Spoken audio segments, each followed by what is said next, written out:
All right, let's jump right into a really big, really important idea in how modern governments work.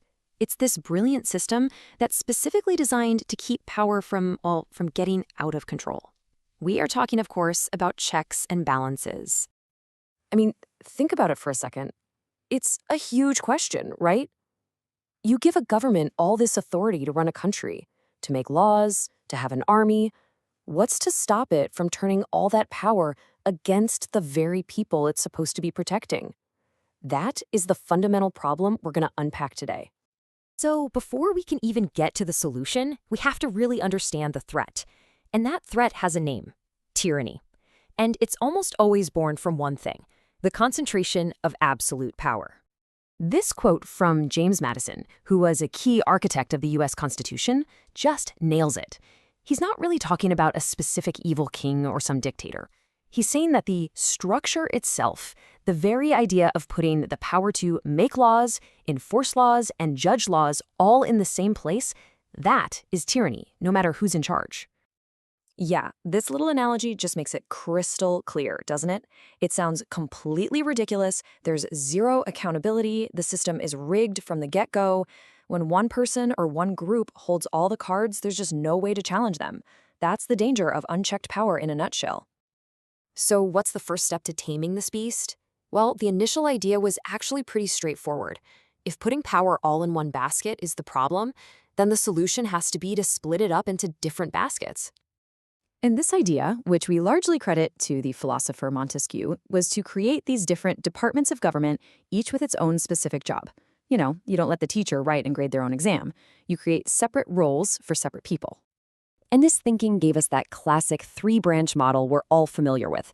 So you have the legislature, like a parliament or Congress. Their job is to write the laws. Then you've got the executive, led by someone like a president or prime minister, who puts those laws into action. And finally, the judiciary, the court system, stepped in to interpret what the laws actually mean. Simple, right? Everybody stays in their own lane. Well, not so fast. The thinkers behind all this realized that just creating separate lanes wasn't exactly a foolproof plan. There was still a pretty big loophole in the system.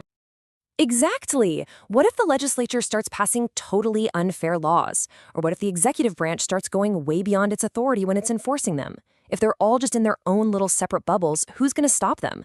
A branch could still become a tyrant inside its own little kingdom. And this, right here, is where the real genius kicks in. It's the doctrine of checks and balances. You can think of it as the essential upgrade. The idea isn't just to separate the powers, but to actually give each branch a little bit of power over the others. It forces them to work together and stops any single one from becoming all-powerful. Okay, so let's move away from the theory for a second and look at how this actually works. How this system builds this incredible web where everyone keeps an eye on everyone else. So, here's a classic example. The legislature is doing its main job, it debates and votes on and passes a new law. This law could be about anything: taxes, the environment, you name it. But here comes the check.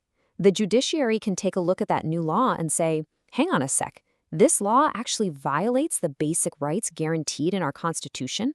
And just like that, boom, the law can be struck down. The judiciary has just checked the power of the legislature. Let's look at another one.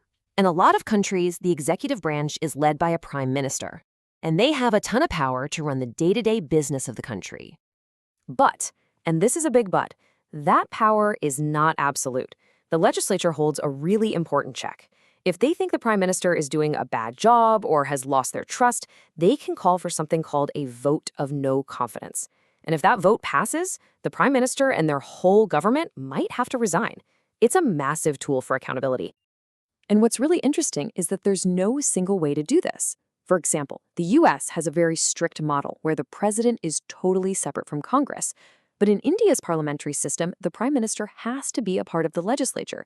So the methods can be different, but that core principle of checks and balances stays exactly the same. So let's just pull all these threads together. Why should any of us care about these complicated political diagrams and theories? Because when you boil it all down, it's really about one thing. This whole system, the separation of powers, the checks, the balances, it isn't just some boring topic for a textbook. It is literally the architectural blueprint for a machine that's built for one purpose, to protect our individual freedom from the dangers of government overreach. So why does this matter to you? Well, because this system is what's designed to stop a dictator from ever taking over. It's what protects your most basic rights, like freedom of speech. It's what makes sure the government has to answer to us, the people. And it creates stability so we don't have to live under wild and arbitrary rules. It's the invisible framework holding up a free and fair society. And that really leaves us with a final and, I think, crucial question for our time.